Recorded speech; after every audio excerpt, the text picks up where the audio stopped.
choro, tristeza e dor, nunca mais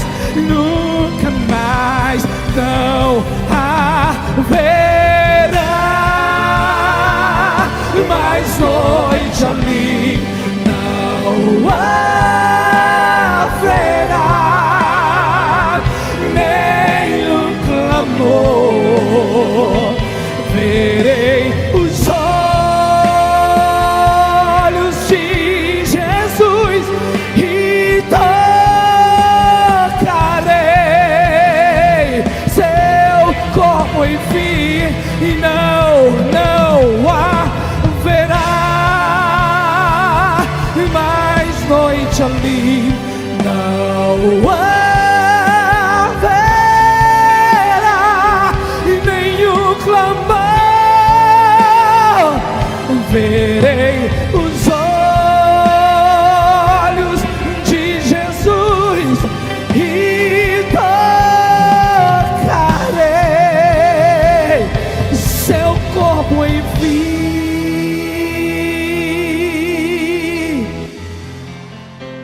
As nações andarão na sua luz, e as portas jamais se fecharão.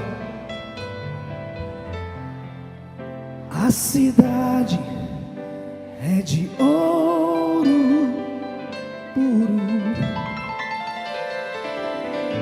de jaspe é seu muro. Bem forte, hein? Além do rio azul, morte e choro nunca mais. Cante: morte e choro, tristeza e dor, nunca mais, nunca mais.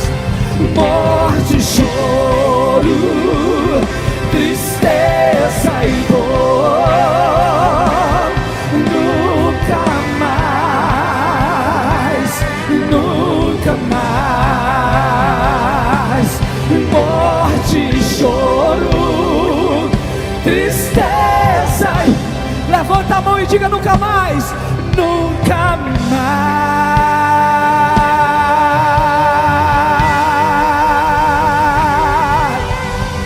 Faz barulho se você acredita nisso. Nunca mais, nunca mais, nunca mais.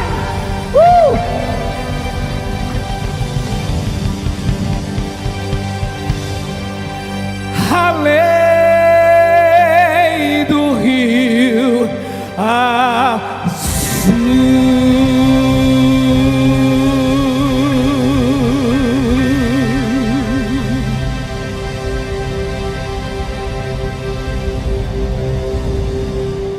Então, com alegria e honra, vamos receber esse homem de Deus, pastor Marcos Feliciano. Vamos recebê-lo, um aplauso.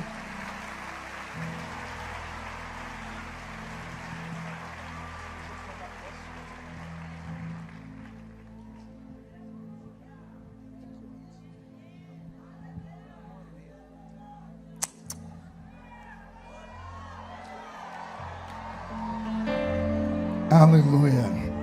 Eu cumprimento os irmãos com a paz do Senhor. Quem está feliz com Jesus nessa madrugada? Então encontra uma pessoa bonita do seu lado e dê um sorriso para ela. Ficou difícil? Tem gente que nem vira o pescoço. Geralmente eu digo assim: se não tiver ninguém bonito aí embaixo, é só olhar aqui para cima. Mas só sobrou eu e o Roberto. Se contenta com o que está do seu lado mesmo, viu?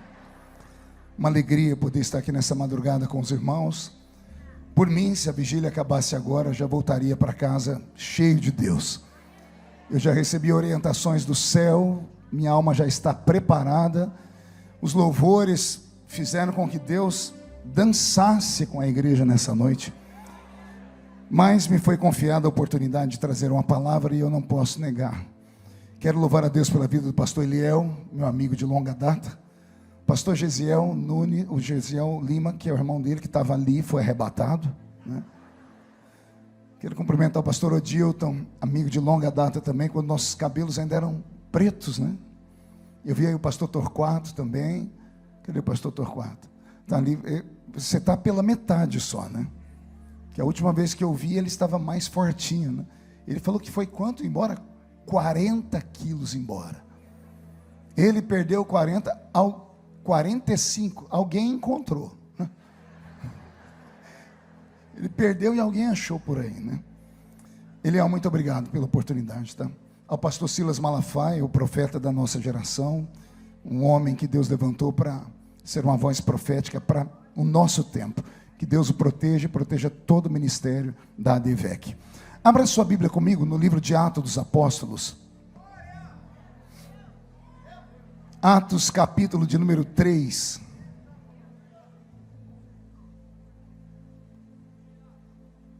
É tantos amigos aqui, só que a minha memória, estou ficando velho, Vaguinho. O Vaguinho mesmo está irreconhecível.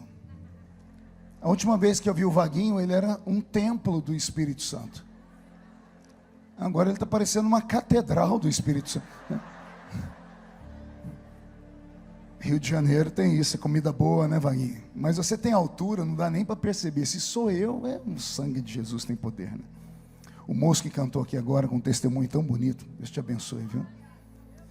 Esse casal aqui, vocês são lá do norte, é isso? Da Bahia, né? Só podia ser, né? Você sabe que baiano não nasce, né? Ele estreia, né? Aí, aqui atrás um baiano aqui falando.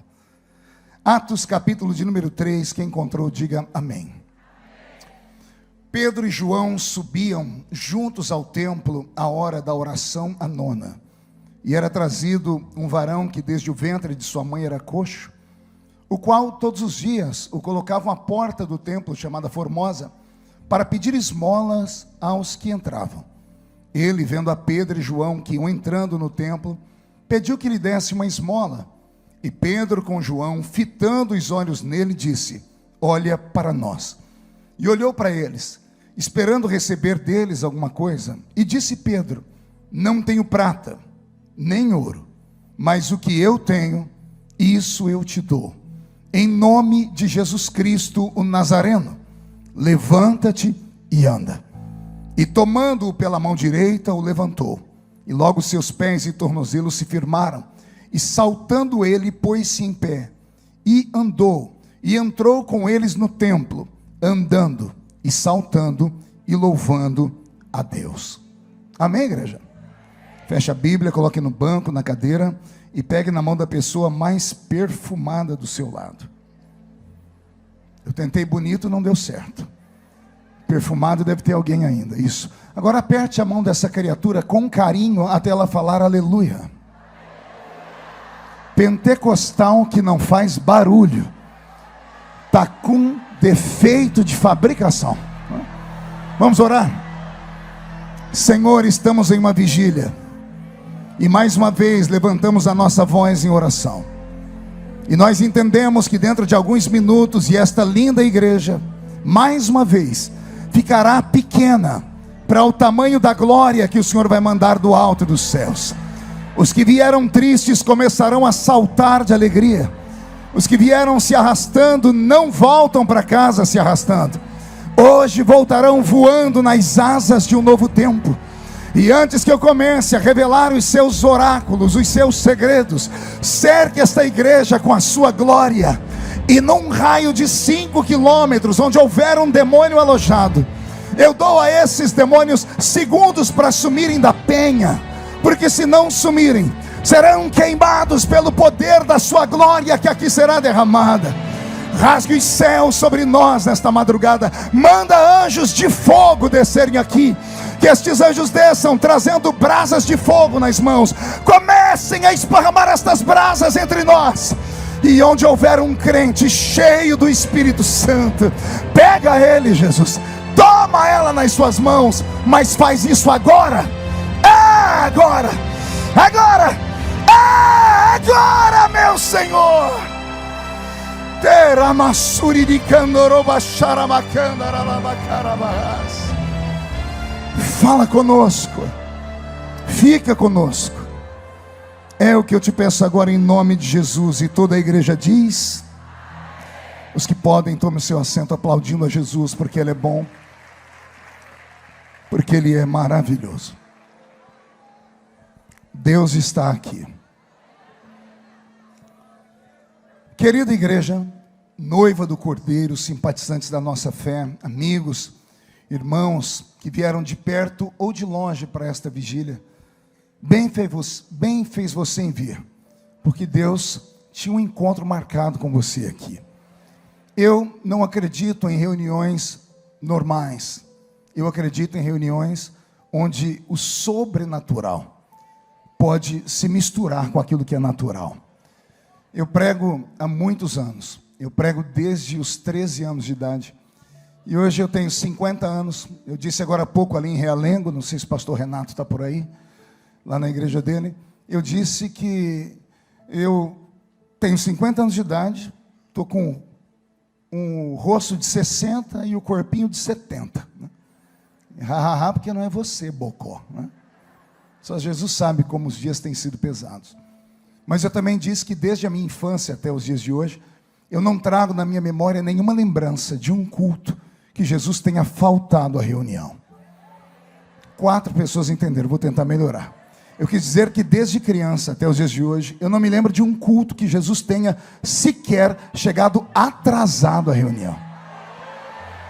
Ele chega quando o primeiro crente chega, e só vai embora quando o último crente vai embora. E quando ele encontra esses malucos que gostam de fazer hora extra na igreja, porque vigília é culto de hora extra, e toda hora extra o pagamento é dobrado.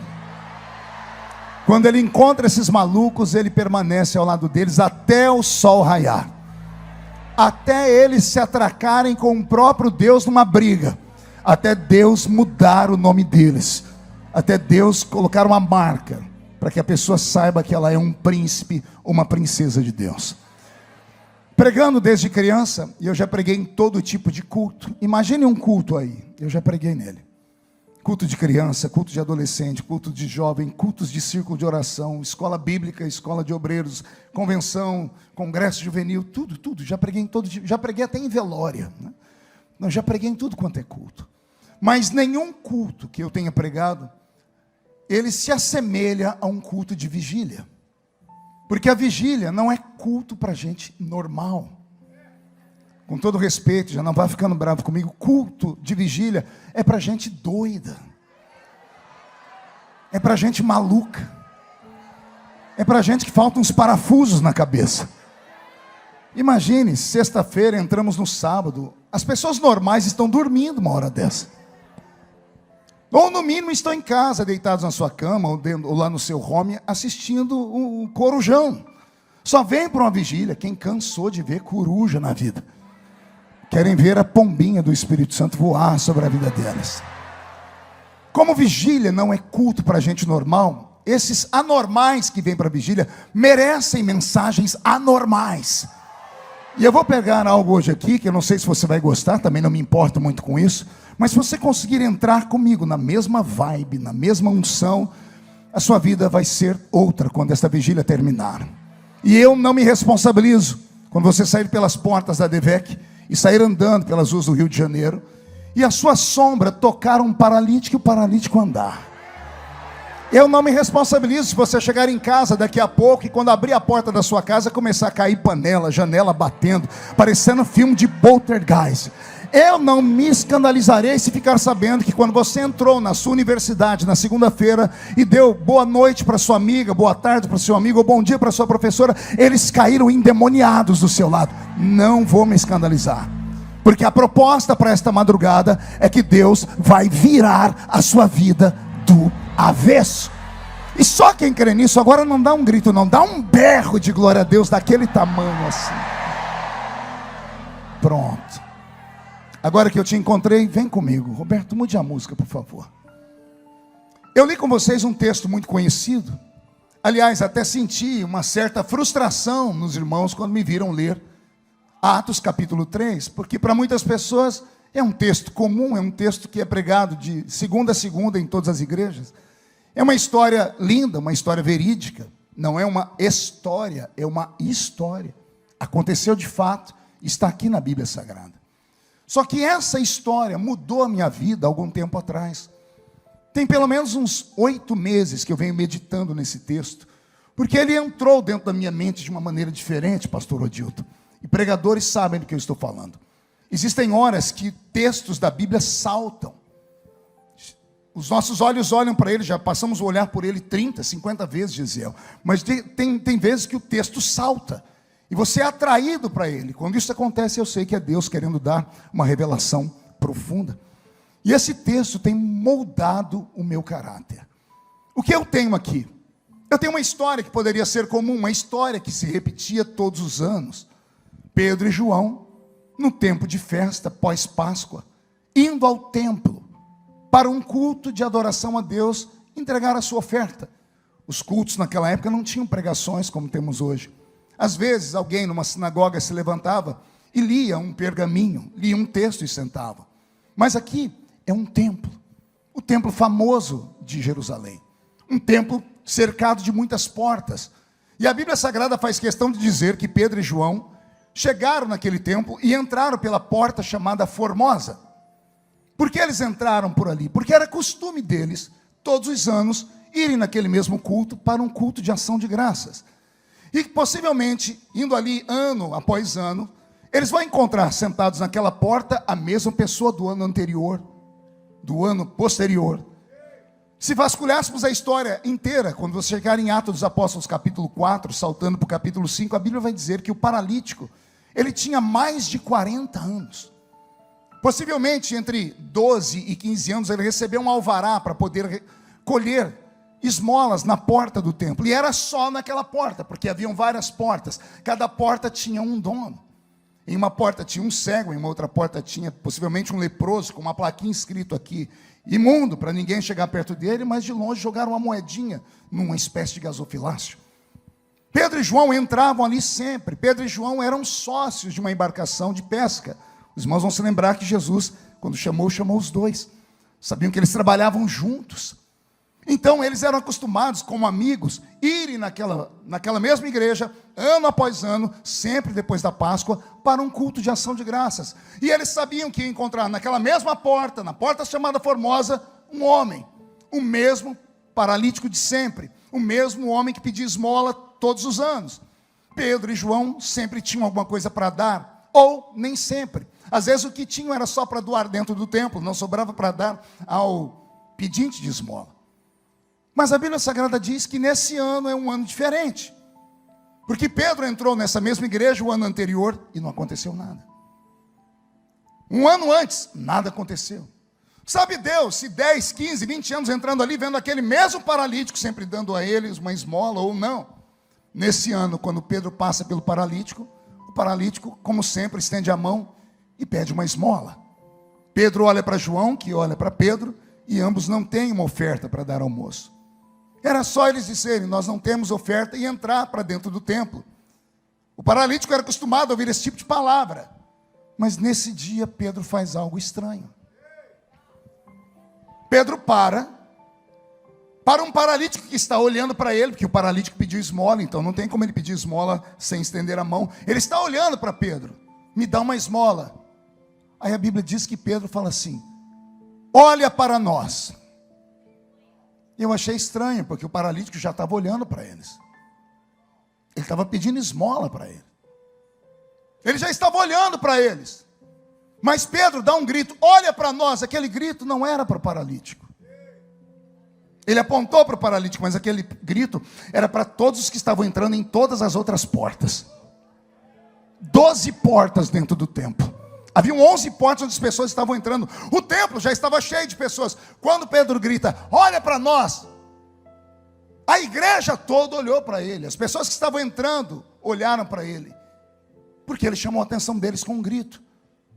Aí a Bíblia diz que Pedro falou assim para o paralítico, eu não tenho prata, eu não tenho ouro, mas o que eu tenho,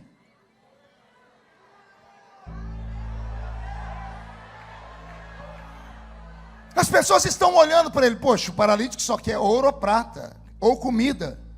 Pedro está dizendo, não tenho prata nem ouro. Está todo mundo vasculhando eles, olhando a roupa deles, ver se eles têm uma sacola com um pedaço de pão, ou uma fruta para dar ao paralítico. Nem isso ele tem. E Pedro diz, eu não tenho prata e não tenho ouro, mas o que eu tenho. Está todo mundo olhando para ele, procurando o que é que ele tem. O que eu tenho, isso eu te dou. Em nome de Jesus Cristo Nazareno.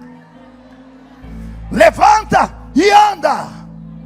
E quando ele grita ao paralítico, levanta e anda, o paralítico não andou. E nem levantou. Parado estava, parado ficou. A Bíblia Sagrada diz que Pedro tem que fazer uma nova ação. A Bíblia diz, e Pedro, tomando o paralítico pela mão, o colocou em pé. Consegue entender isso? Vou falar de novo. Pedro disse, olha para nós. Eu não tenho prata e não tenho ouro, mas o que eu tenho eu vou te dar agora. Em nome de Jesus Cristo Nazareno. Levanta e anda. E o paralítico ficou sentado. As pessoas estão olhando para Pedro. Eu acho que o diabo falou no ouvido dele, acabou o seu ministério agora. Porque ele usou o poder da palavra e a palavra não fez o efeito que ele esperava. Mas havia algo em Pedro. Pedro não era mais o mesmo Pedro. Aconteceu algo com a vida desse Pedrão. Porque a Bíblia diz que ele foi lá e catou o paralítico pela mão. Você não levanta por bem, vai levantar pela minha força. Se você não tem fé, eu tenho fé por mim e por você. Se você não recebe porque você não acredita, não conhece o nome que eu estou dizendo, eu conheço e acredito no nome que eu estou falando. Pedro catou o paralítico pela mão e colocou ele de pé. E o paralítico, quando foi colocado de pé, suas pernas endireitaram. E o paralítico começou a saltar e a pular. E a Bíblia diz que ele, pulando e saltando, entrou dentro da igreja. Talvez a primeira manifestação de coreografias pentecostais da Bíblia, do Novo Testamento. A primeira vez que alguém está pulando dentro de uma igreja, saltando dentro de um culto. Aquilo chamou a atenção de todo mundo, e a Bíblia diz que depois daquele culto, os magistrados da cidade, os religiosos, começaram a perguntar o que é que aconteceu. O tumulto foi tão grande que prenderam Pedro e João, por causa do milagre. Inquirindo a Pedro e João, Pedro pregou para eles com muita autoridade, colocando o dedo na ferida daqueles homens. O que era para terminar em morte, termina em temor. A Bíblia diz que eles soltam Pedro e João. Quando Pedro sai da prisão, ele começa a pregar para todo mundo que estava ali. E a Bíblia diz que naquele dia, 5.000 almas se converteram à fé. Eu falei para vocês que isso aqui mudou minha vida. O que eu fiquei perguntando a Deus nesses últimos 8 meses foi, o que aconteceu com ele? O que foi que mudou em Pedro? Porque a estrutura física dele era a mesma, a aparência dele era a mesma, a roupa que ele usava era a mesma, a voz dele era a mesma, o jeito de olhar era o mesmo. Mas havia algo diferente. No capítulo 4, se você ler inteiro, você vai ver que os homens falarem assim, os religiosos. Esses homens não são pescadores, são homens sem cultura. Mas eles estão falando com uma autoridade, um conhecimento que não é deles. Aconteceu algo que mudou a vida deles, porque Deus destravou a língua de Pedro. Não só a língua, Deus destravou a mente de Pedro. Deus fez Pedro lembrar de histórias que ele escutava na sinagoga quando criança, quando alguém lia os textos antigos. Mas ele mesmo não sabia ler nem escrever. As coisas entraram dentro da mente dele e foram trazidas à lembrança. E de repente Pedro se torna um erudito.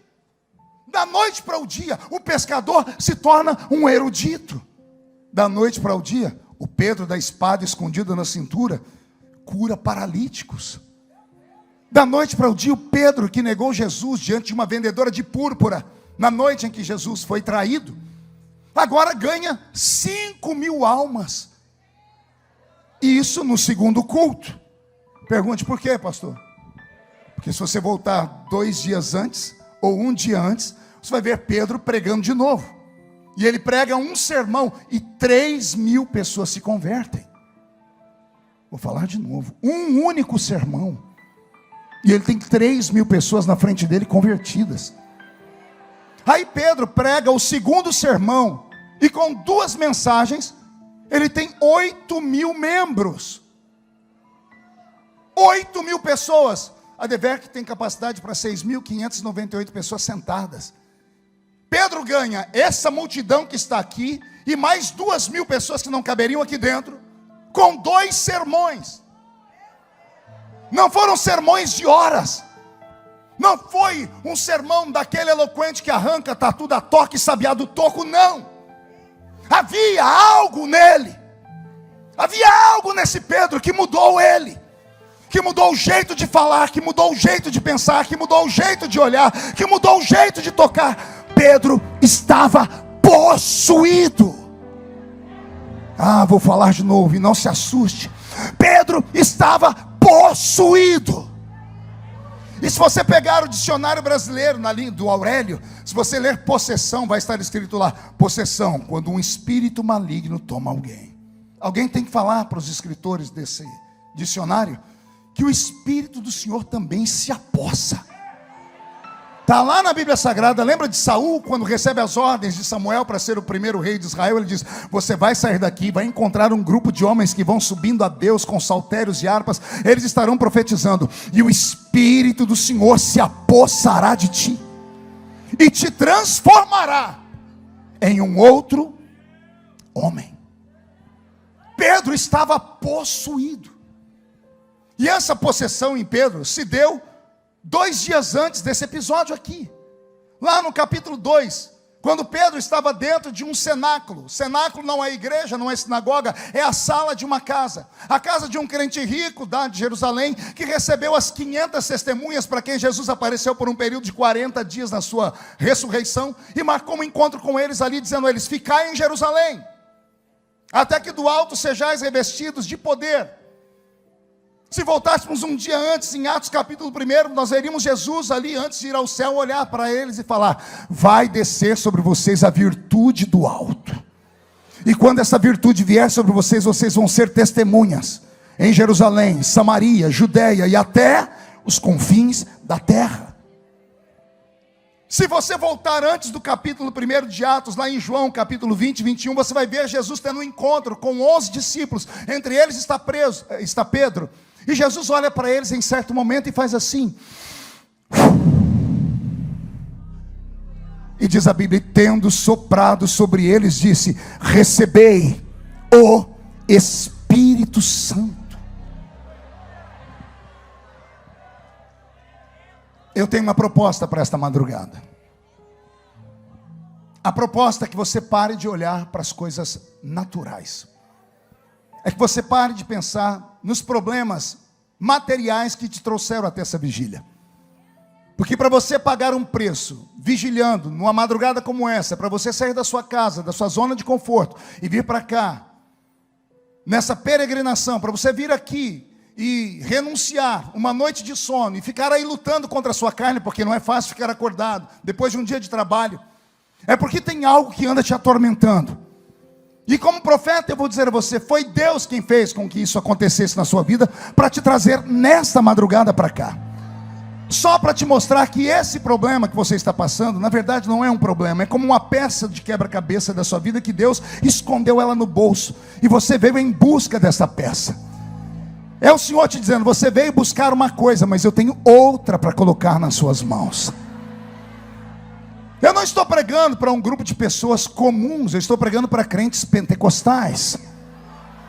Eu sei que no nosso meio tem alguns infiltrados, que são tal dos neopentecostais, mas a maioria dos que estão aqui são crentes pentecostais raiz. E o crente pentecostal raiz, ele sabe que ele tem escola, ele sabe que ele tem uma matriz, ele sabe que se ele fechar os olhos agora, ele vai sair desta igreja linda e vai entrar naquela igrejinha no meio do monte, no meio do mato, com aquelas irmãzinhas que só tinham 2 dentes na boca, o zagueiro e o atacante, com aquele pregador que era analfa de pai, beta de mãe, que não tinha instrumentos como esses, mas era um pandeiro e uma sanfona, mas que quando esse povo começava a orar, a igreja tremia e o céu desabava sobre eles. E agora, mesmo você sendo bonito, importante, mesmo você sendo agora até poliglota, você até fala how are you, você até tem um carro importado ali fora, você até agora é uma pessoa descolada, tem mídia social, mas se você fechar os olhos e lembrar como foi que tudo aconteceu, você vai ver que a raiz sua é o sobrenatural. Não, você não entendeu, eu vou falar de novo. A raiz de tudo que você está vivendo agora, e você só está de pé até agora, porque os seus pés estão fincados numa rocha. Mas não é uma rocha gelada, não é um cubo de gelo. Os seus pés estão fincados numa rocha de fogo.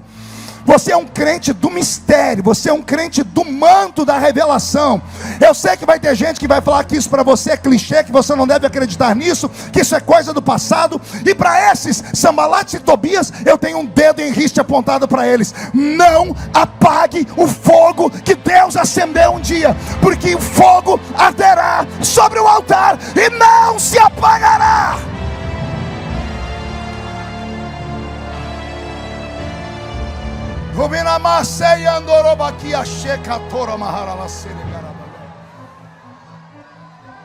Nós estamos nos perdendo no meio desse mundo esquisito. Nós estamos absorvendo lixo tóxico, gospel da internet. Estamos nos acostumando com aquele culto onde a gente só ri, onde a gente bate palma, a gente tem uma musiquinha, com aquele culto onde a gente chora. E a gente é o centro do culto. Estamos nos acostumando com mensagens somente de linguagem positiva, com cultos triunfalistas, onde a cruz é deixada de lado e só vemos o céu. Estamos nos acostumando com mensagem de autoajuda, quando na verdade deveríamos buscar a ajuda que vem do alto. Mas a ajuda que vem do alto, não se conquista ela desse jeito que você está me olhando, com essa cara feia, parecendo que foi batizado num pote de vinagre. Achou que eu não ia falar, né? Não adianta vir para uma vigília como essa, na expectativa do milagre, e ficar me olhando com esse olho seco, parecendo olho de sapo que morreu no dia de enchente. Você vem para um culto pentecostal, mas não abre a boca nem para respirar. Passa o culto inteiro com essa boca travada, essa boca de aço, essa língua de ferro, esse queixo de concreto. E aí vem discutir comigo, dizendo: não, pastor, eu agora sou uma pessoa mais estudada. Ah, coisa ruim. Olha o preconceito que as pessoas têm com aqueles que militam em dois mundos. Vou falar coisas bonitas. Roberto, mude uma música aí. Eu não estou pregando para gente comum, eu estou pregando para caminhantes de dois mundos. Pegou aí ou não? Só vem para um culto como esse, de gente doida, aloprada, que grita, que pula, que corre, caminhantes de dois mundos. Como assim, pastor? Um pé pisa na terra, o outro nas regiões celestiais. Parte de você fala a língua portuguesa, a outra fala um idioma que você nunca estudou ele. E quando você fala para alguém: eu falo na língua dos anjos, as pessoas riem de você. E por isso estamos perdendo até as línguas estranhas. Estamos perdendo a nossa identidade. Eu falei agora há pouco numa reunião ali com o pastor Odilton, criado na Assembleia de Deus desde pequeno comigo. Eu disse: Odilton, lembra a última vez que você viu Deus levantar alguém com uma linguagem profética e levantar alguém para interpretar a língua? E nós dois trabalhamos a mente, não conseguimos lembrar nos últimos anos um culto onde se levanta alguém com um dom e se levanta alguém manifestando a tradução daquele dom. Eu venho de uma época, e sem querer ser saudosista, já sendo, dos velhos cultos no interior de São Paulo, dos congressos de jovens. Estava eu no grupo de jovens e a irmã Maria, nossa regente, regendo um hino, e quando começamos a cantar, o céu desceu sobre o ginásio. E Deus tomou a Maria. E a Maria, que era muito equilibrada, começou a pular, começou a chacoalhar, e daqui a pouco a Maria tibum no chão. Foram lá para segurar ela, quem tentou encostar nela tomou choque. A pele da Maria foi esturricando e a boca dela foi ficando roxa. Uma irmã que estava com a gente, era enfermeira, disse: está morrendo. Foram chamar a ambulância. Quando vieram para socorrer, do meio do ginásio levantou uma velhinha dessas, do coque. Ela deu 3 passos, chegou perto e disse: não toque, porque Maria está comigo.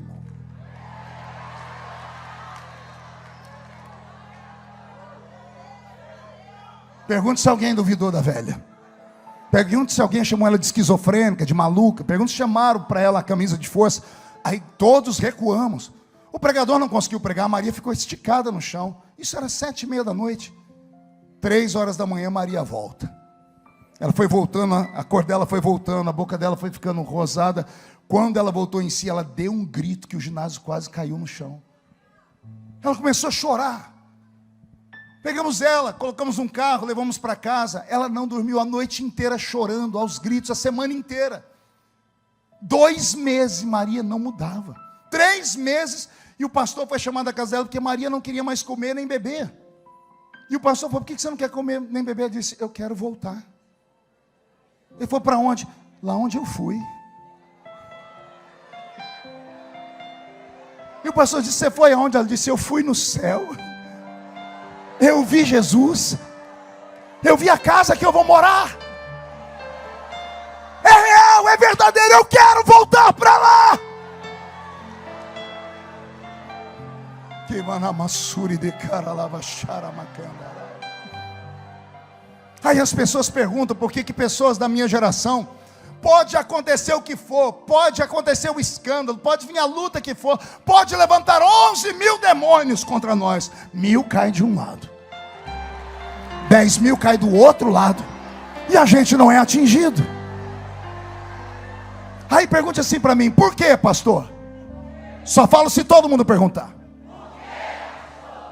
Porque os nossos olhos viram, os nossos ouvidos ouviram, e o nosso coração sentiu. Quem já viu, ouviu e sentiu, não consegue caminhar em outro lugar a não ser no Santo dos Santos. Como é que eu posso me afastar dos caminhos do Senhor por causa de uma luta? Eu, menino, num culto de domingo, o nosso pastor lá no meio do mato dizendo, irmãos, terça-feira ninguém falte, porque nós vamos estar recebendo aqui na igreja um ex-defunto. Ex-defunto. Terça-feira a igreja entupiu de gente, interior. Eu cheguei na igreja às 5 horas, sentei bem na ponta, falei, eu quero ver o defunto.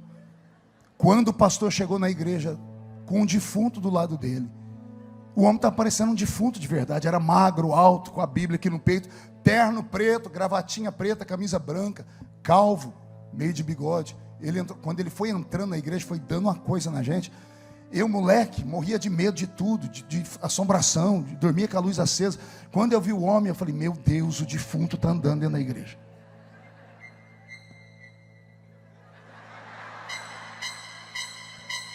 Jesus usa, mas quando o outro pega, dá isso aí. O pastor não conseguiu saudar a igreja direito. Nosso pastor ficou tão ansioso que não leu o texto direito, não pediu para ninguém cantar. Irmãos, vamos ouvir logo o nosso convidado. Aí o convidado pegou o microfone. Ele ajeitou, né? O microfone tinha aqueles negocinhos aqui. A gente não podia tirar o microfone do púlpito ainda naquela época. Ele deu uma olhada para a igreja, mas sabe aquele olhar assim que dava arrepio na alma da gente? E eu embaixo falando, meu Deus, o defunto está me olhando. Moleque, 13 anos de idade, no meio do mato, puro. Aí aquele homem enfiou a mão no bolso, Eliel, e tirou um papel todo amarelado, desdobrou, e disse, isso aqui é o meu atestado de óbito. E está aqui assinado pelo doutor tal, tal e tal. E ele passou para o presbitério aqui olhar. Depois que foi até lá e voltou, ele perguntou, é verdade, senhor? Está aí a data? O pastor disse, tá. Ele enfiou a mão no outro bolso e tirou uma foto em preto e branco de um homem deitado num caixão, com algodão no ouvido. Ele falou, e essa foto sou eu. E depois eu vou explicar para vocês quem foi que tirou essa foto de um defunto. E ele passou a foto. A igreja entrou em transe. E ele disse, meu nome é João de Oliveira.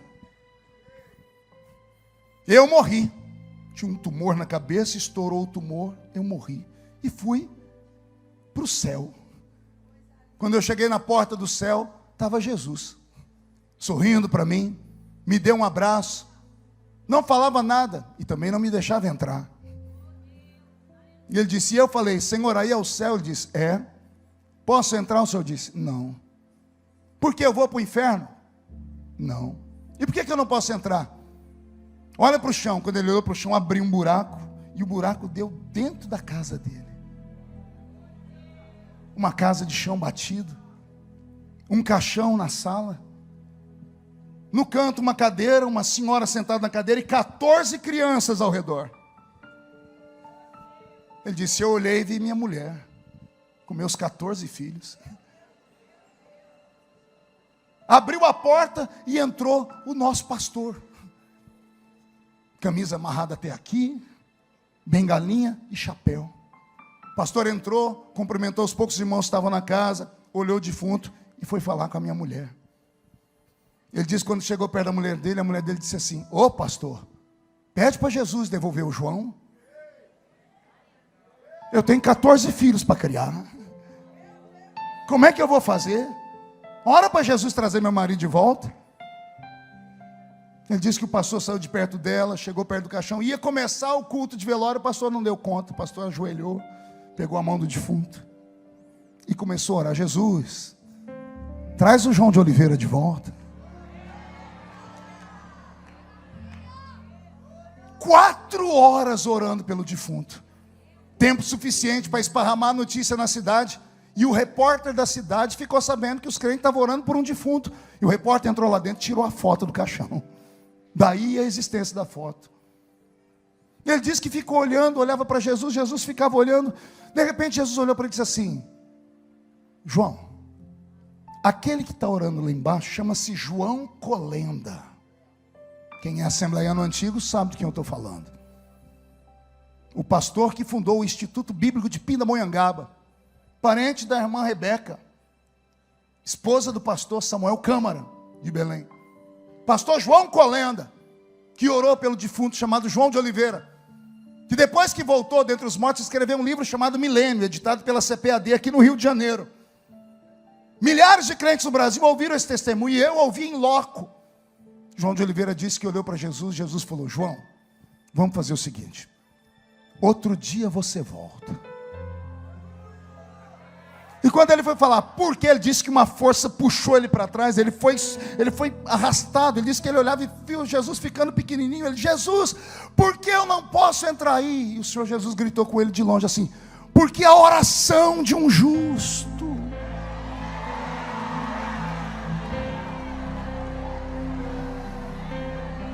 A oração de um justo pode muito em seus efeitos.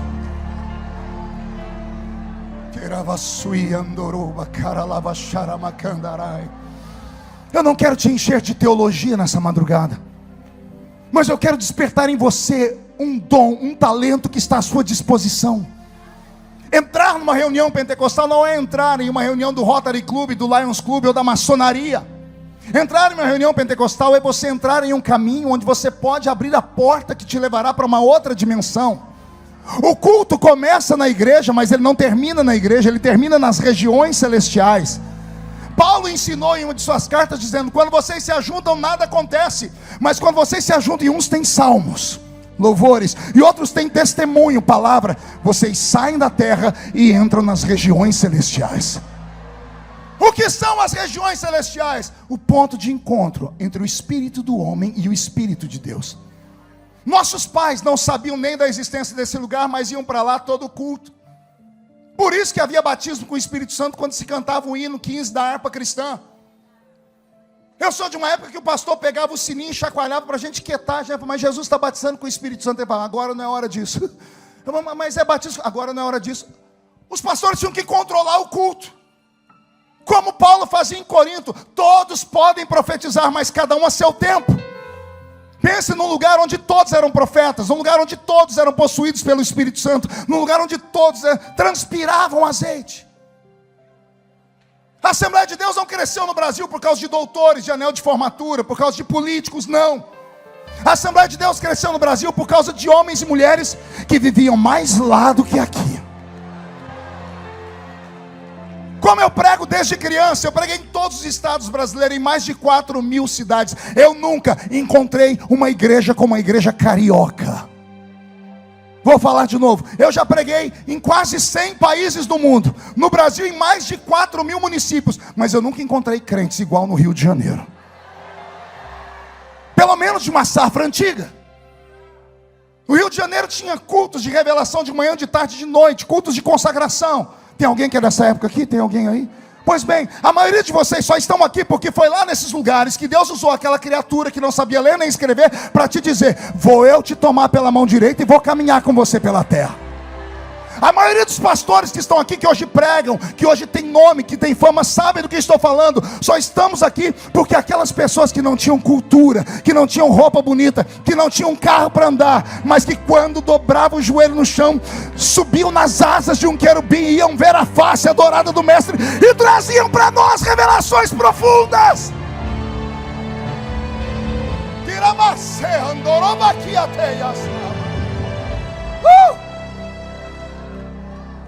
Será que você consegue entender o que Deus está querendo falar com você nessa madrugada? O que foi que aconteceu com Pedro? O que mudou a vida desse camarada? De um homem bruto que andava com uma espada na cintura, que não tinha paciência com ninguém. O discípulo que mais deixou Jesus em saia justa. O discípulo que questionava tudo, que andou em cima das águas e afundou. O discípulo que arrancou a orelha de um soldado. O discípulo que quando Jesus foi lavar o pé de todo mundo, lavou de todo mundo. Chegou na vez dele, ele escondeu os pés. O meu não. O discípulo que mais deu trabalho para Jesus.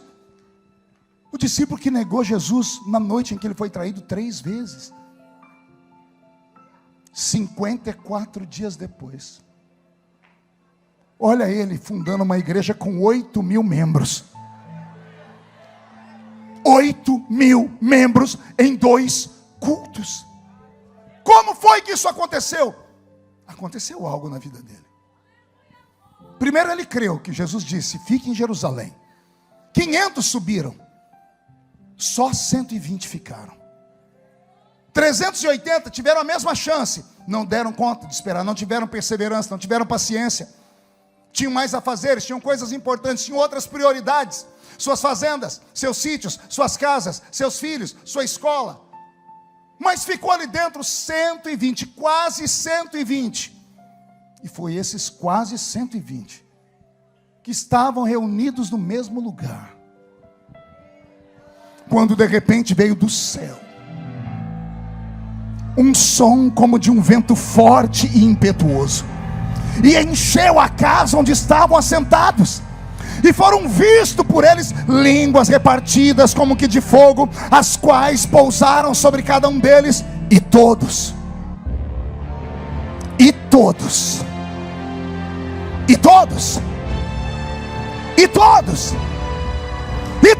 foram cheios do Espírito Santo e começaram a falar em outras línguas, conforme o Espírito Santo lhes concedia que falassem. Escute, eles receberam uma autoridade, um revestimento, um poder, uma unção, uma energia, algo sobrenatural que não dá para se comprar com dinheiro, não dá para se receber em bancos de faculdade, só pode ser recebido pela fé. Um dia eu orando, falei: Senhor, o que é o batismo com o Espírito Santo? Eu implorando uma revelação. O Senhor disse: o batismo com o Espírito Santo, filho, é uma chave. E eu disse: serve para quê? Para abrir um armário que tem 9 prateleiras. Eu falei: Senhor, onde está esse armário? O Senhor disse: nas regiões celestiais. Eu falei: como é que a gente vai lá? Entre na igreja, mas depois de entrar na igreja, entre no culto. Vou falar de novo. Entrar na igreja, qualquer um entra. A criatura do seu lado que está babando entrou na igreja, mas está entrando a palavra por aqui, saindo por aqui. A outra não para de mascar essa desgraça desse chiclete. Os outros 2 estão namorando ali atrás, passando a unha nas costas da namorada, talvez marcando um encontro depois da vigília, porque o temor foi embora. A igreja virou um ponto de encontro, uma área social. Mas não é essa a intenção do eterno. O Senhor está procurando homens e mulheres que estão cansados de uma vida comum, de uma vida normal. Cansados de entrar culto, sair culto, entrar em igreja, sair de igreja. Tem gente aqui que já pulou de igreja em igreja, nos últimos 5, 6 anos, mais de 10 igrejas, procurando a igreja perfeita e não acha. E não vai achar, porque o problema não está no templo, o problema está em você. Você vem em busca de um Deus que seja bem particular para você, que veja você como um universo particular, onde o mundo gira em torno do seu próprio umbigo. Você quer um profeta particular, aliás, você tem uma cadernetinha com profeta de A a Z, profeta para o amor, profeta para a bênção, profeta para a casa, profeta para o dinheiro, profeta para tudo. Você precisa de pessoas que te guiem, quando na verdade o maior profeta da sua vida você ainda não consultou. O senhor conhece ele, pastor? Estou conhecendo agora. O maior profeta da sua vida mora na sua casa. Você vê a criatura todo dia e você a ignora. Você só vê a carcaça dela e ajeita o cabelo, ajeita o batom, ajeita a maquiagem, ajeita a roupa. Mas você não enxerga quem ele é de verdade. O maior profeta da sua vida é você mesmo. Se você não acreditar em você, quem vai acreditar? Se você não acreditar que é uma chamada de Deus na sua vida, quem vai acreditar? Se você não determinar, eu vou romper, eu vou chegar, eu vou conquistar esses talentos, quem vai conquistar por você? Vai esperar que o outro seja uma muleta? Vai esperar que o outro aí te arraste a reboque? É por isso que nós não temos mais nada. Quando entramos num culto como esse, devemos nos desligar de quem está à esquerda, à direita, atrás, na frente. Devemos tirar da nossa cabeça o problema do dinheiro, a duplicata, o casamento. Devemos focar naquele que pode nos dar. Mas para chamar a atenção desse ser, não adianta ficar aí com essa lagriminha de crocodilo. Ai, eu tenho pena de mim. Ai, Deus não me vê. Isso aí não toca Deus, porque Deus sabe tudo antes de acontecer. O que Deus está esperando, pastor? Uma atitude sua. Que tipo de atitude, pastor? Uma atitude extravagante. Porque você já tentou de tudo sendo normal, não é? Você já foi em 1 milhão de cultos onde você senta, cruza as pernas, põe a mãozinha no queixo, olha para o céu e filosofa. To be or not to be, that's the question. Você já tem ensaiou um louvorzinho mais agitado. Mas a vergonha, a timidez te toma e você fica aí travado. Deus está esperando uma atitude sua. Pergunte de que forma? Uma loucura. Um ato de insanidade. Explica, pastor, explico. Quem já participou daqueles cultos que você, quando terminou o culto, disse: o que eu vim fazer hoje aqui? Alguém já participou assim? Quem aqui é do manto, do mistério, da glória, e entrou num culto onde ninguém abria a boca para nada? Quem já aconteceu? Quem já participou de um culto onde está todo mundo quieto e de repente veio um grito? O grito vem lá do fundão: glória! Quem já viu isso? Quando a criatura dá um glória, o que acontece com a igreja? Quem lembra? Todo mundo olha para trás para ver quem é. É assim ou não é? Deixa eu te fazer uma pergunta: por que as pessoas olham para trás? Porque você deu um grito, mas você deu um grito e usou uma palavra. Você disse o quê? Esse glória é para quem? É para a pessoa que olhou para você? Não, então por que esse enxerido olhou para você? Se não é para ele. Pastor, onde o senhor quer chegar? Eu quero chegar aqui. Se você chamou a atenção de gente que não está nem aí para nada, imagine o que aconteceu no céu.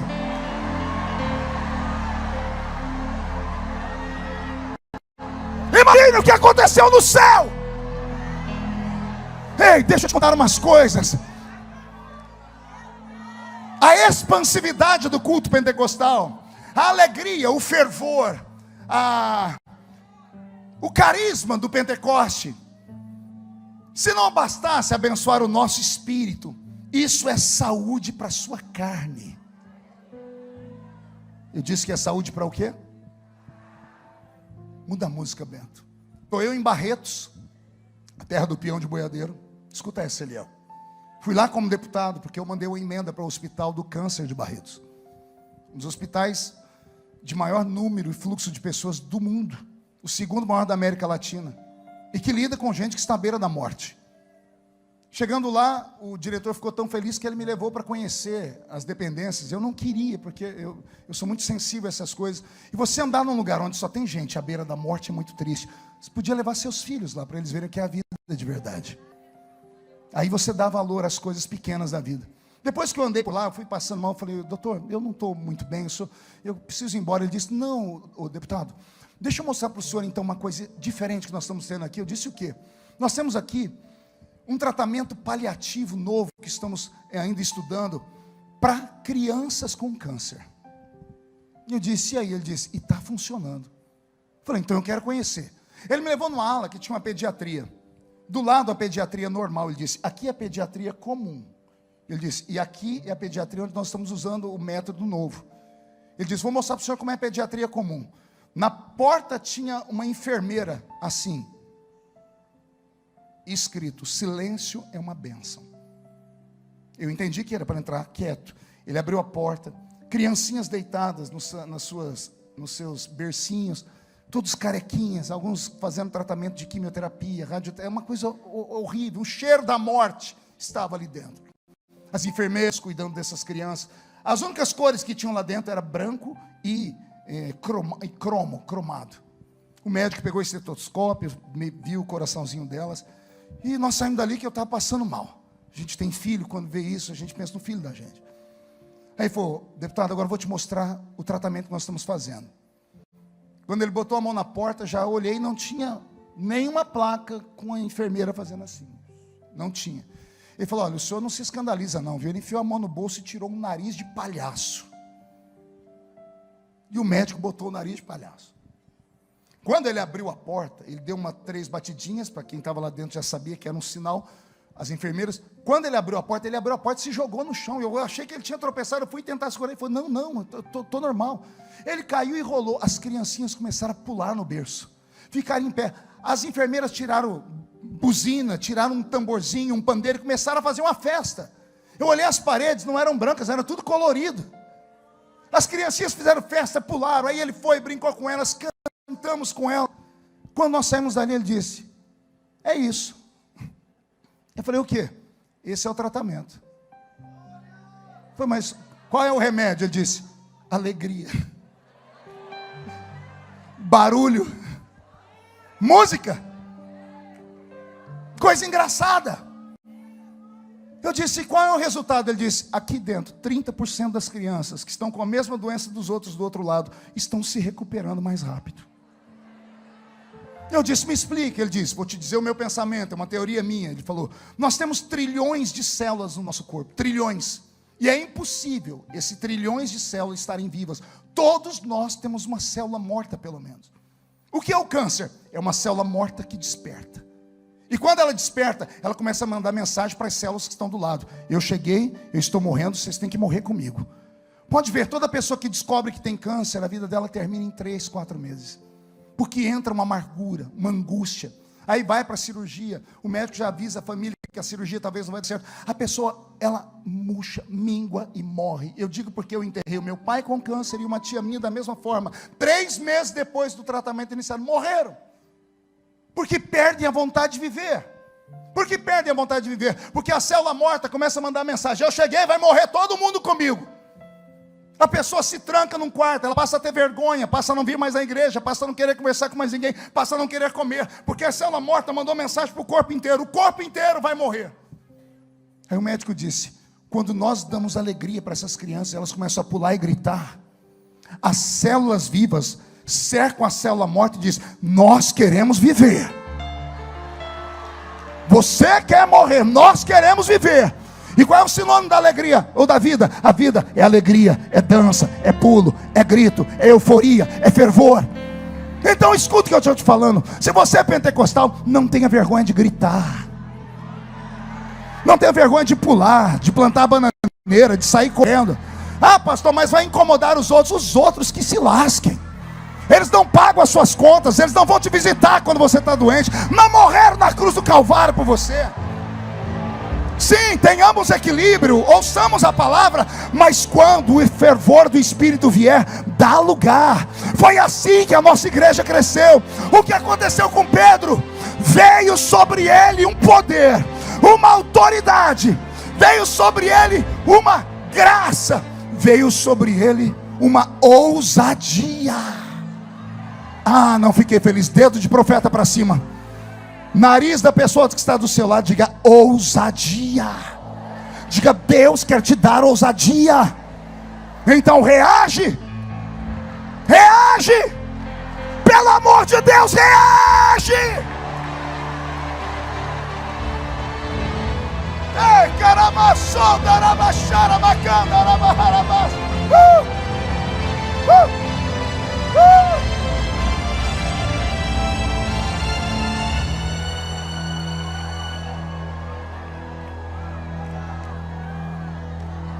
passei a vida inteira sendo questionado por uma geração que não entendia a minha alegria. E várias vezes fui sabatinado e as pessoas perguntavam: por que você pula? Por que você dá aqueles golpes de Kung Fu? Quando eu era jovenzinho, agora se eu tentar, trava a coluna. Mas de vez em quando eu nem saio uns pulos, uns gritos, né? Depois que eu vi o Eliel correr aqui, eu falei: eu vou correr também. Se ele pode, eu também posso.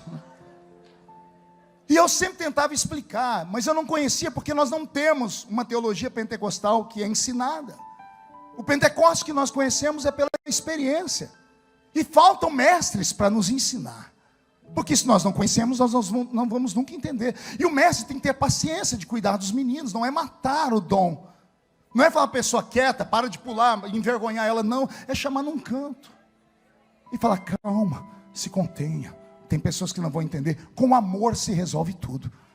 Com paciência. Mas as pessoas não têm paciência com o menino. E que falta faz aquela igreja que não tem meninos? Eu sou assembleiano, me perdoa. Criado numa igreja de movimento. Que quando tínhamos um problema, orávamos, e lá no culto Deus levantava alguém e dizia: assim diz o Senhor. Eu fui treinado assim. E eu sinto falta disso. Principalmente quando alguém vem dizer que isso é coisa de gente sem cultura. Interessante, que quando Deus quis revelar a doutrina pentecostal, não os sinais, mas a doutrina, Ele não revelou a um pescador, Pedro. Ele revelou ao erudito Paulo. Entenderam aí ou não? Não, vou falar de novo. Quando Deus quis sistematizar a doutrina pentecostal e falar para nós sobre os dons, sobre o terceiro céu, sobre o poder de ser arrebatado, Ele não contou para Pedro. Ele chamou Paulo. Paulo era advogado, poliglota, da tribo de Benjamim, da aristocracia judaica, tinha sangue azul nas veias, tinha cidadania dupla, tinha capacidade de falar com imperadores e com a plebe. Quando Deus foi dar a doutrina pentecostal, Ele deu para Paulo, o homem mais inteligente da Bíblia, do Novo Testamento, o homem mais culto da Bíblia. É Ele quem vai ensinar a igreja de Corinto. É o mesmo Espírito que opera tudo em todos, mas a uns, pelo mesmo Espírito é dado a palavra do conhecimento. A outros, pelo mesmo Espírito é dado os dons de profetizar, ou o dom de profetizar. A outros é dado os dons, no plural, de curar os enfermos. A outro é dado o dom de discernir espíritos, e a outro é dado o dom de variedade de línguas, e a outra é dado o dom de interpretar três línguas, a outra é dado o dom da fé, a outra é dado o dom de operação de maravilhas. É Paulo quem sistematiza. Veja só, um erudito, um homem que tem uma mente pensante, um homem que é, no seu tempo, uma pessoa que poderia ser chamada de professor de universidade, de cátedra, um intelectual, que vai ensinar sobre os dons. E aí vem alguém falar que os dons só se manifestam em igreja simples porque o povo lá não tem cultura. Os dons não são dados aqui. Os dons são dados aqui. Sem os dons, a igreja não pode crescer. Ela até cresce, mas cresce a passos de tartaruga. Está aí Pedro, sem a unção do Espírito Santo, correndo de uma mulher com medo de morrer. Estava começando o ministério, dizendo: não, vai acabar meu ministério. Não, eu não conheço esse Jesus não. Veio o Espírito Santo sobre Pedro. O povo olhou para os crentes de Pedro, que começaram o Pentecostes de uma maneira diferente. Quando veio o Espírito Santo, o povo ficou tão cheio do poder, que quem olhava de fora falava assim: estão bêbados. Estão o quê? Como é que você conhece um bêbado? Me diz aí. Só tem duas formas: ou você chegar perto da criatura e sentir o cheiro da maldita manguaça, o cara tá, se você riscar um fósforo ele pega fogo, ou você vê uma criatura normal fazendo coisas anormais, torto, rindo, pulando. O que é isso, pastor? Isso é o Pentecoste. Ah, eu não aceito. Problema seu, é o Pentecoste. Ah, mas isso aí escandaliza. Poder de Deus Escandalizar alguém? O que escandaliza as pessoas é o seu pecado. É a vida torta que você leva lá fora. É você ter 2, 3, 4 amantes. É você não pagar as suas contas. Isso escandaliza as pessoas. É você negar a sua fé diante do seu patrão. É a senhora andar pelas ruas da cidade usando uma roupa que nem mesmo o ímpio usa. Isso escandaliza. Poder de Deus? O poder não escandaliza. O poder desperta a curiosidade. Vai alguém olhar e dizer: o que quer isto dizer? Porque no Pentecoste falaram que estava todo mundo bêbado, e alguém perguntou: o que quer isto dizer? Pedro, o medroso. Pedro, o que negou Jesus 3 vezes. Pedro, o que só dava trabalho, saltou no meio da multidão. Ele que tinha medo de morrer e mentiu para uma mulher que não conhecia Jesus, saltou no meio de uma multidão. Ah, não conta para ninguém. Em Jerusalém tinha de 3 a 6 milhões de pessoas na festa. Se você ler Atos 2, você vai ver 14 nações ali catalogadas, dizendo que vieram crentes do mundo inteiro. Da Panfilha, da Frígia, de Cirene, do Egito, vieram pessoas do mundo inteiro. Jerusalém estava tomada com quase 6 milhões de pessoas. Judeus que cantam, que gritam, que vendem, que compram, que cambiam, que oram, que fazem, que brigam, tudo ao mesmo tempo. E aí num canto tem quase 120. Não entendeu? Aqui tem 6 milhões gritando, pulando, vendendo. Pensa num barulho. E aqui tem quase 120. O que vem sobre eles faz um barulho tão grande que os 120 calam 6 milhões. Não entendeu? Vou falar de novo. Você acha que nós somos barulhentos? Você tinha que estar lá no dia de Pentecoste. 120 crentes fizeram tanto barulho que a cidade inteira parou. Seguiram o barulho e chegaram e viram os crentes tudo cambaleando, pulando, alegre. Alguém disse: tão bêbados a essa hora do dia? E alguém disse: o que quer isso dizer? Ó Pedro pulando no meio deles, dizendo: aqui não tem ninguém bêbado. O que está acontecendo aqui foi predito pelo profeta Joel, que disse: e há de ser que nos últimos dias, diz o Senhor, derramarei do meu espírito sobre toda a carne. Vossos filhos e vossas filhas profetizarão. Vossos jovens terão sonhos, vossos velhos terão visões, ou vice-versa, os jovens visões e os velhos sonhos. Ai, Jesus, segure aí. Como eu não tinha cultura, e alguém perguntava para mim. Um dia minha mãe perguntou, ela foi num culto que eu estava pregando, ela não era crente ainda, ela disse: meu filho, por que lá no culto você faz assim toda hora? Por que tem hora que você faz assim? Aí eu falo: ah, mãe, é um negócio. Eu falo: como assim? Eu falei: não sei, é um negócio que vem. Aí minha mãe falou: ah, já sei, é encosto. Ó, eu falei: não. Ela disse: uai, se não é encosto, é o quê? Eu falei: ah, mãe, é um negócio. Hoje eu peço perdão a Deus pela minha ignorância. Hoje eu entendo que tem horas que eu estou pregando ou estou no culto, e quando eu dou por mim, eu estou pulando, gritando. E não é um negócio, não é algo dentro de mim, é alguém. Entendeu? Não é uma coisa, não é um vento, não é uma chaminha de fogo, não é o vento das asas do arcanjo Miguel, não. Tem alguém dentro de mim. Paulo disse: vós sois templo do Espírito Santo. Deus não habita em templos feitos por mãos humanas, mas Ele habita nesse pedaço de carne corrompido aqui dentro. E aí o que acontece? No culto eu vou me entregando, eu vou adorando. O Espírito Santo diz: agora é a hora que eu vou pegar esse rapaz, vamos bailar. De repente, quando eu dou por mim, eu estou pulando, gritando, falando em línguas. Aí eu às vezes fico com vergonha. Às vezes os irmãos mandam para mim mensagens minhas, eles focam exatamente na hora que eu estou dando um grito e congela a imagem. Eu vejo até a minha goela balançando. É constrangedor. Uma vez foi para o irmão: não mostra essas coisas não. Ele falou: mas é você. Eu disse: eu sei que sou eu. Eu disse: mas eu não gosto. Ele disse: por que você faz? Aí eu falo: é que não sou eu sozinho. Tem alguém aqui dentro. Ele está aí dentro também. Você acha mesmo que essa lágrima que está saindo dos seus olhos é o que? A música do Roberto?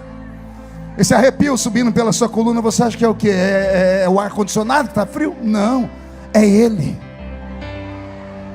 O mesmo que desceu em Pentecostes está descendo na vigília da resposta. Ele está esperando que alguém tenha coragem de pegar na mão dele para bailar com Ele. Ele está esperando alguém para ter coragem de dizer assim: pode me usar, me usa de dia, de tarde, de noite, de madrugada, usa as minhas mãos, usa os meus pés, usa a minha perna, usa a minha voz, me deixa operar com sinais, prodígios e maravilhas, deixa ser o seu ponto de contato com esta terra. Ele está nesta vigília dizendo: eu quero virar o seu ministério.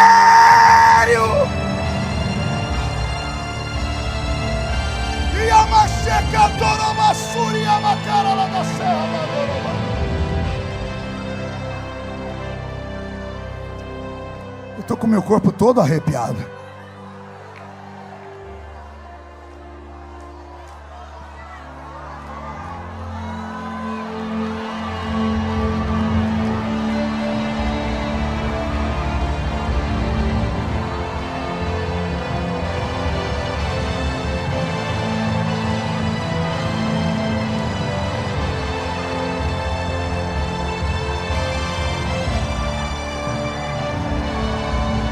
Recebe, recebe, recebe a presença dEle.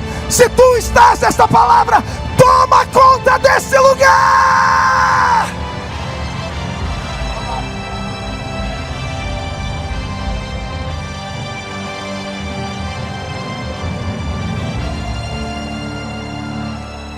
Oh,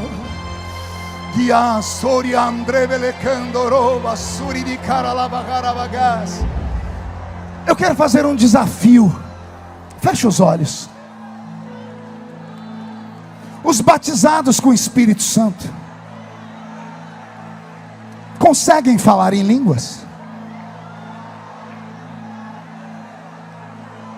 Pastor, mas eu não estou sentindo. Você não tem que sentir nada, é um idioma. Deus te deu o idioma.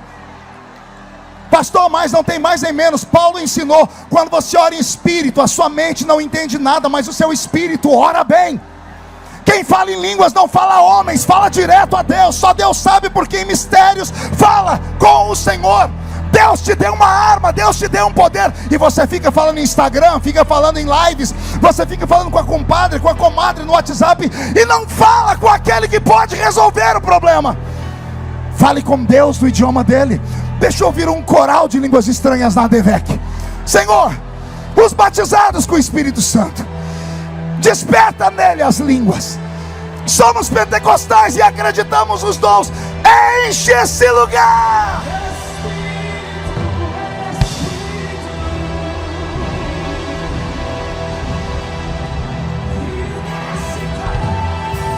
O fogo vem como em Pentecoste e enche-me de novo. Espírito, Espírito, que desce com fogo. Ah, Jesus, vem como em Pentecoste e enche-me de novo.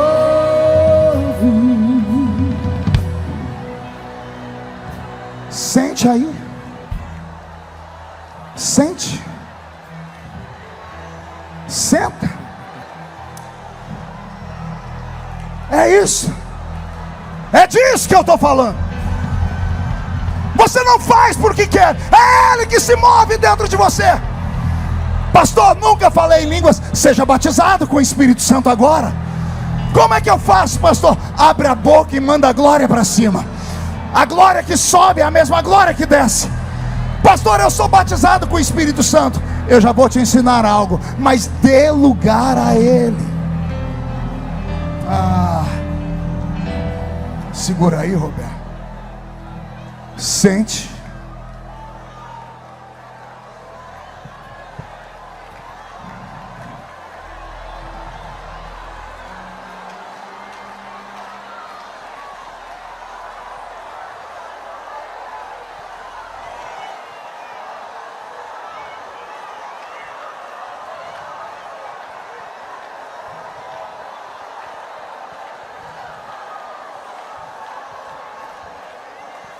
Aleluia.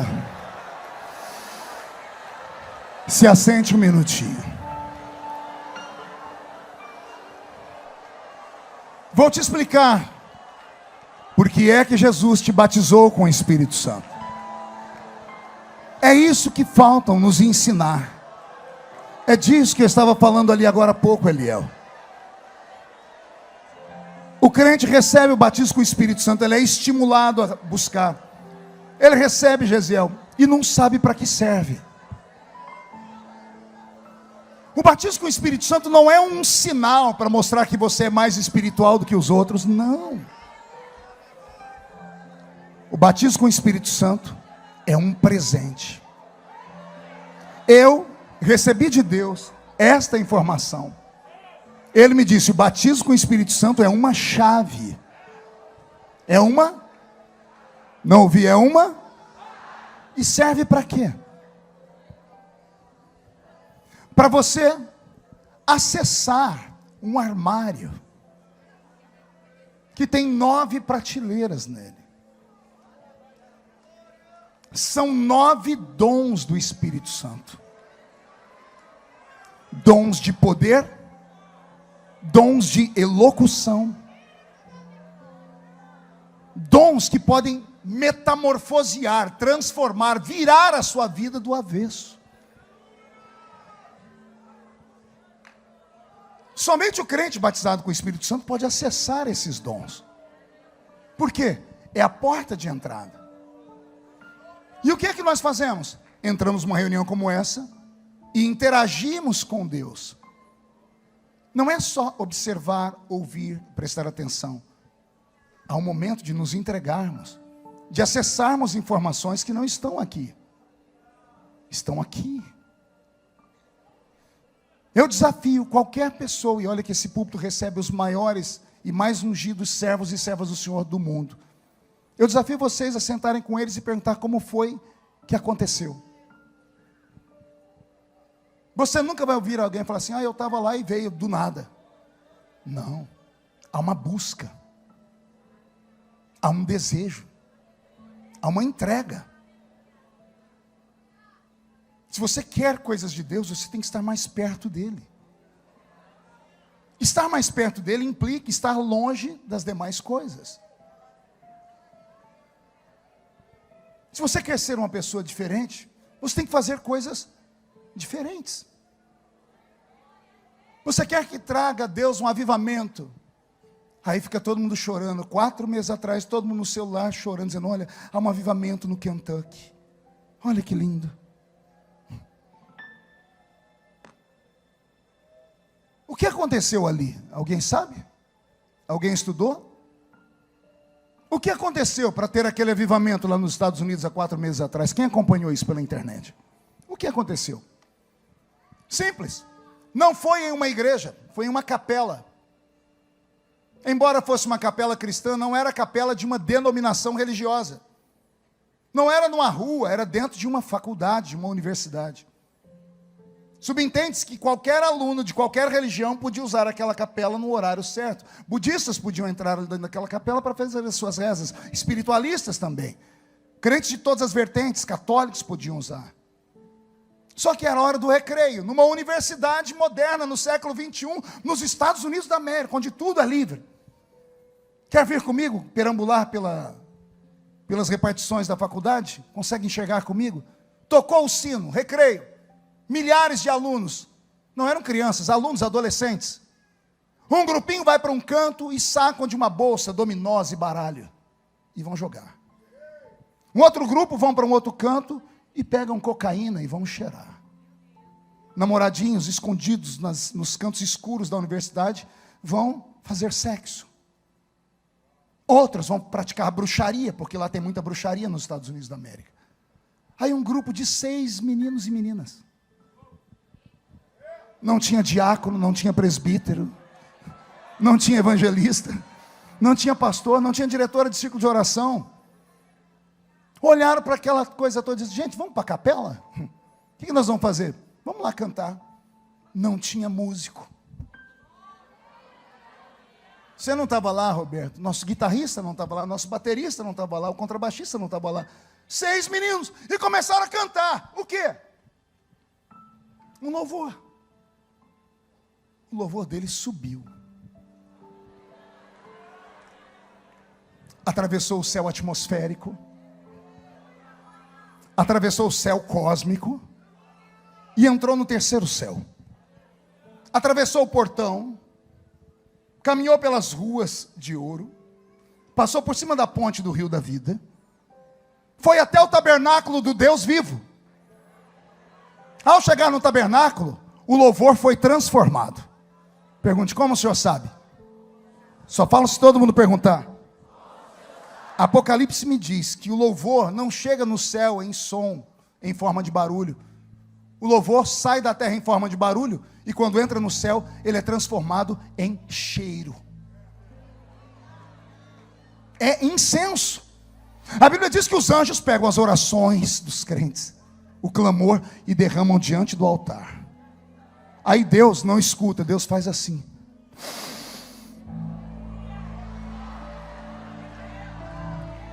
Quando entrou lá no tabernáculo do Deus vivo, um anjo catou as orações e levou, atravessou o átrio, o lugar santo, e foi no santo dos santos. Senhor, posso derramar aqui? Pode. Um louvor. E derramou. Quando Deus sentiu o cheiro dos Estados Unidos, de uma universidade, não é de uma igreja, não é de uma denominação, não é de um pastor, é de meninos. Abre o céu, quero ver 6 meninos cantando.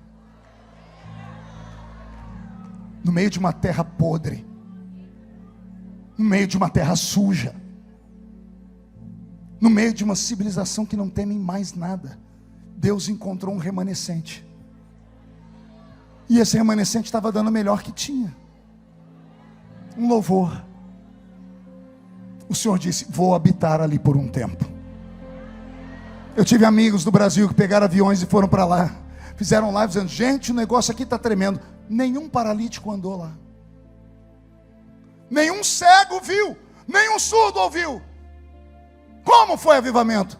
Pessoas desviadas, desigrejados, que não acreditam em mais nada, foram lá para ver.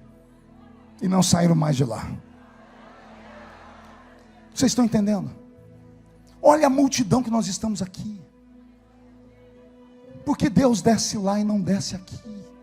Porque nós só recebemos faíscas, fagulhas, momentos? Porque está faltando em nós alguma coisa. O Espírito que desceu sobre Pedro, o Espírito que desceu em Pentecoste, quer voltar a descer no Rio de Janeiro. Mas ele não está dando conta, não está conseguindo. Quer perguntar por quê? Quando ele vai pousar, é muita carniça. É muito mau cheiro. É muita gente com a vida dupla. É muita gente sem compromisso. É muita gente que fez da igreja um ponto social de encontro e mais nada. Não querem ser confrontados. Guardam seus pecados de estimação e não abrem mão deles por nada. E aí não conseguem ver mais o céu aberto. Mas ele está insistindo. Ele está dizendo, eu quero. Mas não posso fazer se você não deixar. Entende isso? Deus não pode agir. Não no Novo Testamento. No Velho ele agia, operando eu, quem impedirá. No Novo está estabelecido o livre-arbítrio. Ele só pode reagir. Você age e ele reage. De que forma, pastor? Sei lá. Aí é com você. Faz alguma coisa. Chama a atenção dele. Isso. Dá um berro, dá um grito. Sai correndo. Fica em pé. Agora há pouco eu vi uma pessoa ajoelhada ali. Ficou ali ajoelhada um tempo. É isso. E se eu enxerguei a criatura aqui, imagina quem está lá em cima. Chame a atenção de Deus. Provoque Deus nesta madrugada. Provoque Deus. E Deus vai te dar aquilo que nós não temos mais. A nossa geração, e eu encerro aqui, é uma geração inversa de João e Pedro. Porque Pedro e João disseram: não temos ouro nem prata. A nossa geração tem ouro e tem prata. A geração de Pedro não tinha ouro nem prata, mas tinha o levanta e anda. Eu quero trocar nessa madrugada o ouro e a prata pelo levanta e anda.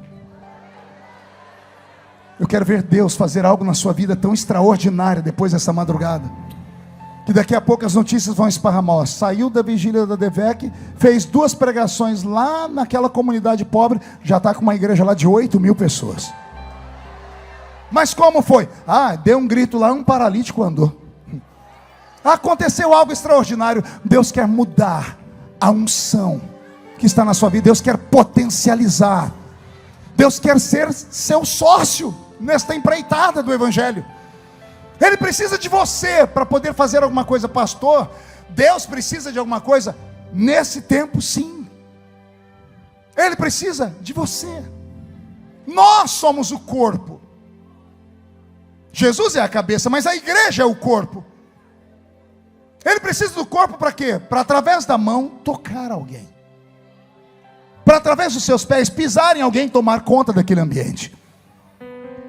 Deus quer que você, quando essa vigília terminar e voltar para casa, chegar na rua da sua casa e antes de entrar em casa, dar um grito. Não para o mundo físico, porque no mundo físico vão te chamar de louco. Você vai dar um grito no mundo espiritual e vai dizer: cheguei! E não estou normal.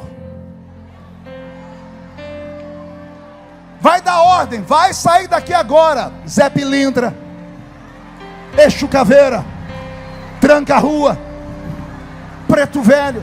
Vai sair daqui entidades milênias. Vai sair daqui agora potestades, tronos. Você vai caçar confusão com o diabo nessa madrugada. Porque você não vai voltar para casa normal, você vai voltar possuído pelo Espírito Santo. Alguém vai olhar e vai dizer: o que foi que aconteceu com ele e com ela? Viram um passarinho verde? Vão dizer: não, foi uma pombinha de fogo mesmo. Foi uma glória que veio sobre a DEVEC. E eu quero desafiar e perguntar: alguém quer isso? Alguém está cansado de uma vida comum, de uma vida tacanha, de um evangelho raquítico? Alguém está cansado de pregar e não haver conversões? Alguém está cansado de cantar e não haver sinais? Se tem alguém que acredita que o poder do Pentecoste ainda é nosso, fique de pé comigo, fique de pé comigo, fique de pé comigo.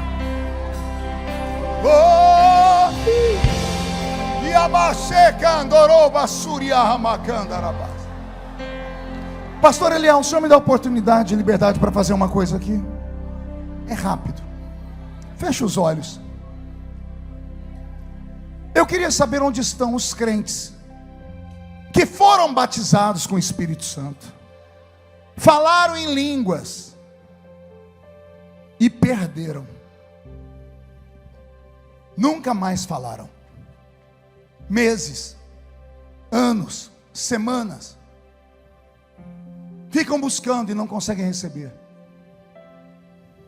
Que vieram para esta vigília e acredito que Jesus pode devolver agora. Tem alguém? Tem coragem de sair daí, vir aqui pertinho de mim, ficar em pé aqui? Veja bem, quem já falou em línguas e perdeu, e há muito tempo não fala em línguas, venha, fique em pé, bem aqui pertinho de mim. Isso, chega mais perto, filha. Isso, pode ficar aqui, mas vem rápido. Isso. Não, se puder ficar em pé, eu acho melhor, tá? Porque aí você não se cansa. Vem, estou te esperando. São só esses aqui. A porta vai fechar. O que o senhor quer fazer, pastor? Eu vou mostrar para vocês como o diabo é sujo, como a falta do conhecimento faz a gente perder coisas eternas a troco de nada. Mais alguém? Tem como acelerar o passo? Rapidão, porque eu preciso te dar um ensinamento. Os batizados com o Espírito Santo estão aí? Você consegue, de olhos abertos ou fechados, orar em línguas? Consegue falar em línguas? Ore em línguas. Eu posso, pastor? As línguas são suas. É um idioma que Deus te deu. Porque eu quero dar um ensinamento para esses aqui. Vocês que vieram à frente, olhem para mim, por favor. Agora não ore, agora não grite. Olhe para mim. Quanto tempo, filha, que não fala em línguas? 3 anos. Tem alguém que não fala em línguas há mais de 3 anos? Quantos anos? 7 anos. Desde pequena. E cresceu, então faz muito tempo. 7 anos também. Olha só, pastor Eliel, crentes, batizados com o Espírito Santo, e não fala mais em línguas. Olhe para mim, deixa eu te fazer uma pergunta. Por que você não fala em línguas? O que aconteceu? Ah, pastor, eu desviei lá atrás. Eu fiz coisas erradas. Tá, mas você está aqui na igreja de madrugada fazendo o quê? Aquela queda, aquele tempo passou. E você está de volta. Sim ou não? Você recebeu línguas estranhas. A sua língua não mexia sozinha. Você não ficava com o olho envergado olhando a língua e fazia assim. Não. Deus te deu palavras. Deus te deu um idioma. Você já esqueceu algum dia de falar português? Sim ou não? Teve algum dia que você foi falar com alguém e disse, I'm sorry, I don't speak Portuguese more. Sabe, você falou isso em inglês, dizendo, eu esqueci o meu idioma português. Aconteceu isso com vocês alguma vez? Não. Por que não? Porque uma vez que o idioma está dentro de você, é seu. Ah, pastor, mas não tem mais nem menos. O diabo mentiu para você dizendo que Deus arrancou de você. A Bíblia diz que Deus dá dons sem arrependimento. O batismo com o Espírito Santo não é para quem que sobe monte, desce monte, que é cheio, que vence o pecado. Não, é o contrário. Ele é um revestimento de poder. Eu estou vestido com essa blusa, mas eu não suporto o frio só com ela. Para encarar o frio eu tenho que estar revestido com o paletó. O batismo com o Espírito Santo é um revestimento. Deus te deu ele porque sabia que você era fraco. Mas quando você ora em línguas, a Bíblia diz, a sua mente fica sem fruto, mas o seu espírito, ele ora bem. Quem ora em línguas, edifica a si mesmo. Carta de Paulo aos Coríntios, capítulo 12, 13 e 14, tem um ensinamento ali. E a parte mais bonita, pergunte qual? Quem fala em línguas não fala a homens. O crente que está falando em línguas aí do seu lado, nesse exato momento, o corpo dele está aqui, mas o espírito dele está diante de Deus, no ouvido de Deus, cochichando. Por quê? Porque em mistérios ele fala com Deus. A sua mente fica infrutífera, diz Paulo. Por quê? Porque você não sabe o que você está falando, mas o seu espírito, ele ora bem. O que é orar bem? É ser fortalecido. O batismo com o Espírito Santo é um dom que Deus te deu para você ser edificado. Mas aí o crente pentecostal que não é ensinado só fala em línguas uma vez por semana, quando ele vai na igreja e quando ele sente. O diabo não pode arrancar aquilo que ele não te deu. O dom está dentro de você. O que eu tenho que fazer, pastor? Falar. De que forma? Fechar os olhos. Feche os olhos. Feche os olhos. E agora? Agora, fale em línguas, porque são suas. E o diabo que se lasque nos quintos dos infernos. Isso, já estou vendo aqui, ó. Isso, fale em línguas.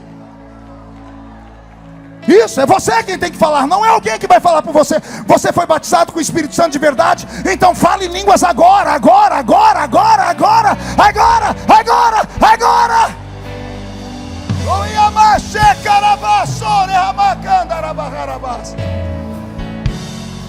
Olha, não tem 1 minuto e meio, já tem um pulando aqui, tem outra falando em línguas, tem um marchando aqui, tem outro. Olha aí, fazia tempos. Ore em outras línguas agora. Dê um tapa na cara do diabo. Mostre que você ama Jesus. Seja revestido, seja revestida, mas seja revestido agora, agora, agora, agora, agora, agora, agora, agora. agora.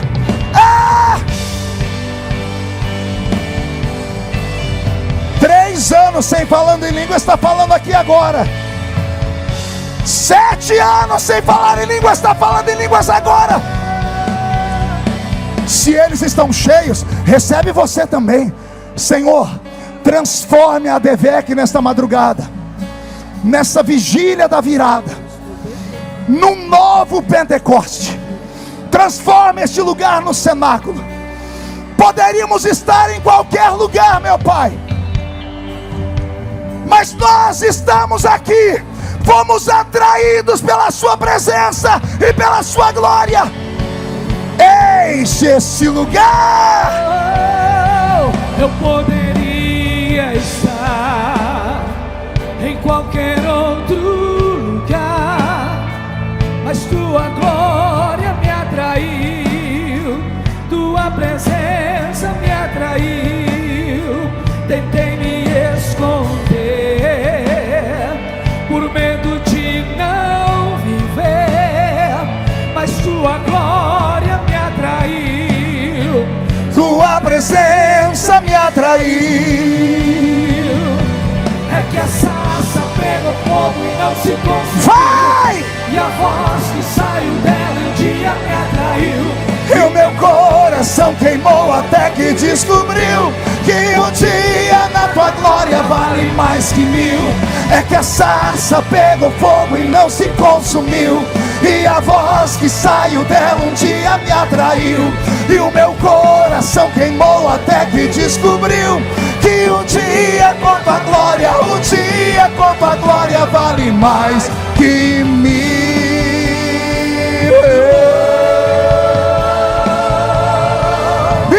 Shui André Belecandorobas Renamagacheta aqui a Torabasuri Bicaralabachara Magarabahara Tecatarabassa.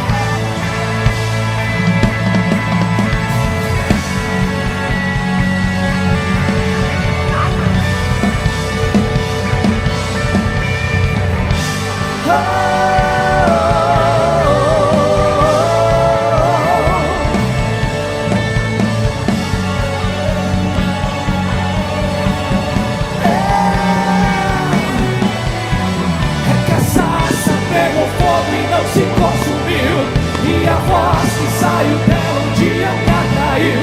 E o meu coração queimou até que descobriu que um dia com a tua glória vale mais que 1000.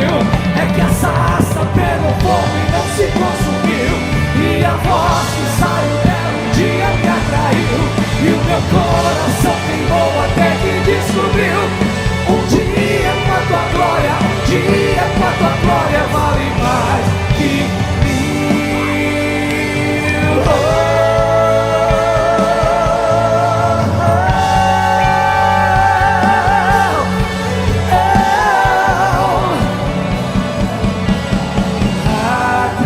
Atraídos pela tua presença, não me vejo sem a tua presença. Atraídos pela tua presença, não me vejo sem a tua presença. Atraídos pela tua presença, não me vejo sem a tua presença. Toda a igreja de olhos fechados, levante a mão direita aberta, bem alto. Abra sua mão e diga comigo, em nome de Jesus: todos os demônios que paralisaram a minha fé, que roubaram a minha pureza, que destruíram os meus dons, que me enfraqueceram, eu ordeno, não estou pedindo, estou ordenando. Venha para a palma da minha mão agora. Feche a sua mão com autoridade. Eu vou contar até 3. Você vai jogar no chão e vai pisar em cima. para que se cumpra Lucas 10:19, eu vos dei poder para pisar sobre serpentes e escorpiões, sobre todo o poder do diabo, e nada fará mal a vocês. Depois que você jogar no chão e pisar em cima, você precisa encontrar pelo menos 2 pessoas e concordar com elas, porque a Bíblia diz em Mateus 16:18, quando 2 aqui na terra concordam, lá no céu é assinado um documento. Tudo que é concordado aqui acontece lá. É preciso que alguém concorde com essa profecia, e depois disso a sua vida nunca mais vai ser a mesma.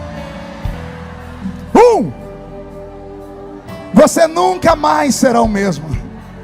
1,5, sua família sentirá orgulho de você de novo. 2, quem viver verá o que Deus fará na sua vida em 2023. 2,5, a ADVEC aqui na Penha vai pegar fogo. 2,75, o Rio de Janeiro será conhecido como a capital do avivamento do Brasil. 3, jogue no chão, pise em cima. Breve Jesus no céu vai aparecer. Abrace 2 pessoas. Abrace, abrace, abrace, abrace, abrace. Toda língua confessará. Mas A igreja será arrebatada num piscar de olhos. Acontecerá. Mas a igreja será arrebatada no piscar de olhos. Acontecerá. Yeshua, o Messias aguardado, ele vem me buscar.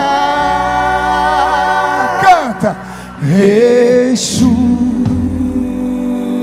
Becamantoro Barabás, O Messias aguardado, esse é o seu povo. ele vem me buscar.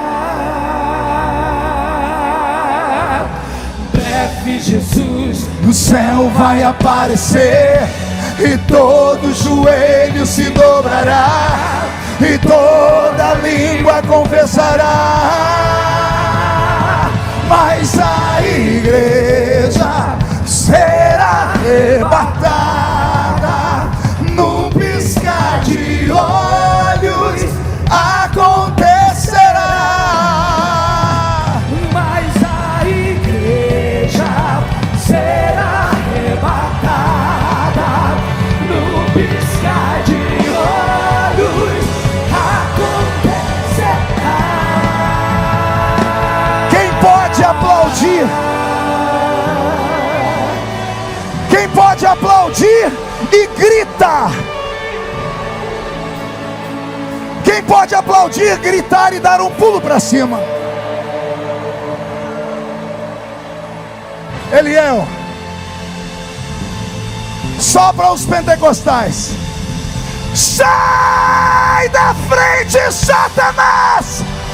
Estamos em guerra!